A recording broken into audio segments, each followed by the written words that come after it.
Well, a make-or-break day in court this week for dancehall music star Vybz Kartel. His legal team is set to appeal his murder conviction to the United Kingdom Privy Council, the final court of appeal for many Commonwealth nations. All right, Fox 5's Lisa Evers spoke with Kartel's attorney and joins us now with more on how he plans to make his case. Lisa.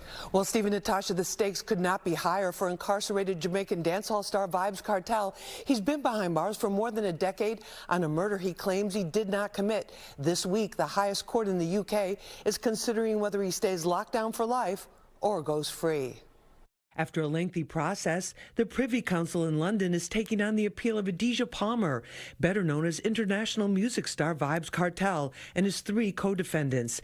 They've been behind bars since 2011 for the murder of Clive Lizard Williams and were convicted in 2014. Since then, they've claimed they did not do it and that they were found guilty under a flawed prosecution. The Court of Appeal in Jamaica, they prepared 3 particular questions for the board to consider.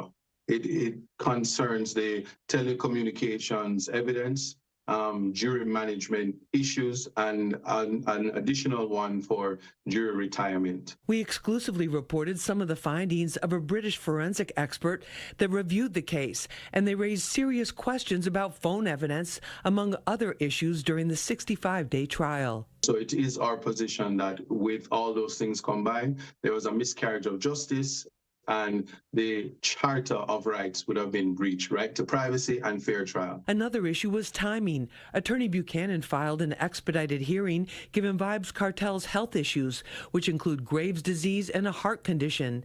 We spoke exclusively with Kartel's son, Adidja Palmer, known as Little Vybz, about 8 months ago when the family fought to get him basic sanitary conditions and access to doctors for him as he awaited his appeal. It weighs on my heart very heavy, and I think about it a lot, but honestly, we just have to stay strong. Attorney Buchanan visited Kartel in prison before leaving for London and says he's hopeful and despite everything, still has faith in the court system and that justice will prevail. In terms of Mr. Palmer, he's hanging in there in terms of, at best, both the private physician and the physicians from the government. They are doing their best with the reality in terms of how best to manage his treatment.